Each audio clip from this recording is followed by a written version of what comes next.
guys, I'm here with the boys from Boy and Bear. I was meant to say boy twice. We're at the Bendigo leg of the festival. How are you finding the Groovin The Moo tour so far? It's been really great. Yeah, it's always cool going to regional areas. Like we do shows there ourselves, but the festival thing's great because going to it's pretty much always at a showground or a big football field, and there's like thousands of people there. It's a lot of fun. Yeah. And a few people have actually mentioned having the younger crew as well is quite nice to almost have a different atmosphere or a different style of show. Is it nice to kind of perform to the younger kids too?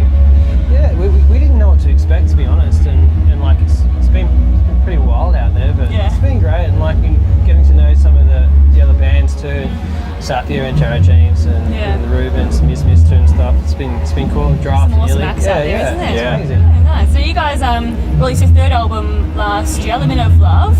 Can you tell us a bit about the concept behind that album? Yeah, it was one of those things where we don't tend to think about it too much in advance. Like we just kind of work and write and arrange. Yeah, we're just like trying to do things that we find interesting, and the difference I guess here was the way in which it was recorded. Like we did it in a studio where we could all play together in one room. And we recorded onto tape, which is like it was never a fancy thing to do that, but now because everyone uses computers, it's kind of like different if you record to tape, and we'd never done it before, so just playing straight there, that's kind of getting, I guess, the sounds of what it sounds like us as a band playing in a room. That was really cool. So it was an exciting process, and we worked with a great producer, Ethan Johns, and we were in England recording. Like it was pretty fun. What made you choose to record it in that way, like live and straight to tape? What kind of sparked the idea to do it that way? It's kind of how Ethan works, and like I guess he's always worked that way. His dad did records for like Led Zeppelin and the Stones and the Who and Eric Clapton, and so he kind of just followed on that tradition. And in terms of working in England in Bath, he wanted to be close to his two daughters and his wife.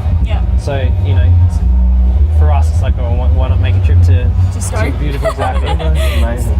It's a nice place to go visit, I suppose. Yeah, it's amazing. Yeah. And how did you find recording it that way? Was there any certain challenges you faced, or did you enjoy the experience recording it that way? You've got to make decisions at the time. So like the way it works with recording these days, there's a lot of people you just record like onto a computer program and you can chop it up and change it later.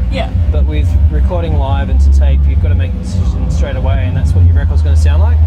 So I guess that was challenging, but at the same time it was pretty liberating, because like that everything that's on the record is what you played, and you have to make that choice and just live with it from then on, and that was it was a new way of working for us, but it's really fun. Would you record that way again, do you reckon? Oh, definitely. I hope so, Yeah, awesome. It's definitely great to kind of continue that on and see how it plays out for you guys. Having said that, we'll probably do something completely opposite next time. We seem to it's like the pendulum, so who knows, but it'd be great to see what happens. And your album Limit of Love gave you back-to-back #1 albums in Australia. How do you kind of feel about your success with your music? We're a massive deal. I think for us it's a very humbling thing, because it shows that people still want to listen to what we're doing, and that we love playing in Australia, and like I said, like John said, coming out to regional areas, and I think those are the people that support us. Like Triple J has been a massive support of our band, and I guess festivals like this have allowed us to sort of play to a wider audience, and to be able to have two #1s obviously is incredibly humbling, and something that we never expected to ever happen in our lives, but it's pretty cool. Just take it the journey and let it keep happening, I suppose. Just take it all in while it comes. Nice. Yeah, and when you finish up the Groovin The Moo tour, you actually fly over to North America for your tour over there. How do you prepare for those kind of shows in comparison to, I suppose, your shows here at a festival?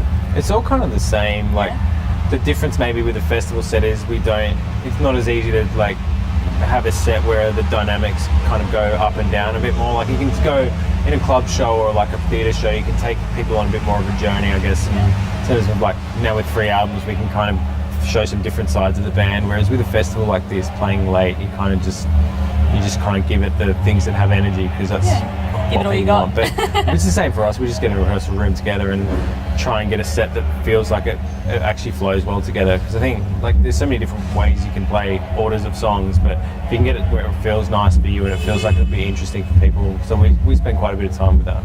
Yeah, awesome. All right. And I was also looking at the video clip for Limit of Love. It was kind of an interesting dance sequence down this hospital hallway, and then it ends up in this beach scene almost. Who kind of came up with that idea for the video clip, and what did it kind of symbolise? There's a creative agency in Melbourne called Oh Yeah Wow, and I think they did maybe the last clip on our previous record, and then they've done all the stuff on the new record. Yeah. Just like them, they always have cool ideas and they're different, and so we were away on tour at the time, and we just kind of said, just whatever you feel. So they pretty much came up with that. Whatever you feel like doing, and they that's awesome. pitched it. And we went, we don't really necessarily get it, but we like the sound of it, so go for it. So yeah, that's what also it you've is. got kind of two inputs, I suppose, with your music and with the record. It's nice to have that. Difference between the two of them. Absolutely. Yeah. Now with your music coming up for the rest of 2016, what do you guys kind of have planned? Yeah, so after your tour. Yeah, obviously we go to the States, then we come home, and Jon and I are getting married to our respective partners. Congratulations! There you go. So, and so a little bit of time off, and then we go back to the States in October, and potentially. It's not locked in yet, but potentially a regional tour in November and December. Fantastic. So we'll see what happens about that. Probably not supposed to say anything about that, but anyway, see what happens. That's fine. And then off to the UK and Europe early next year, and not sure, maybe another Australian run. So awesome. So lots of shows. Yeah, shows. Excellent. How exciting for the both of you. Great. Now, we've been asking kind of a common question to all the artists today. We've got a bit of a space theme happening here for Groovin The Moo. Oh, sure. So just say we were to send you on a rocket ship tomorrow, we'll send you off to Mars. If you could take one album with you, what would it be? Oh, it's tough. It is a tough question, I'm sorry. The answers have been quite interesting though.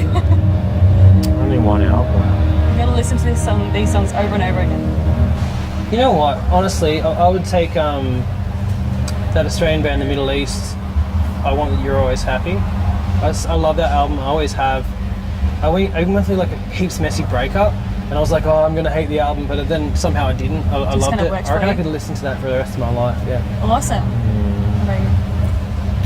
I might take Peter Gabriel's record, So. I really like that. I listen to that still quite a lot. Fantastic. So you could deal with that for. Apparently it takes a year to get to Mars. I think so. I think you need an album that has up and down moments. Yeah, a mixture of the both. So it has to have pretty good something songs. for every mood. Otherwise you're going to get sick of it. So, yeah. All right, fantastic. Well, thanks so much for stopping by and having a chat to Red Sky Music, and good luck with your set. Cheers. And, Awesome. Thanks so much for chatting with us today. Yeah, thanks for having us. Thank you. Care.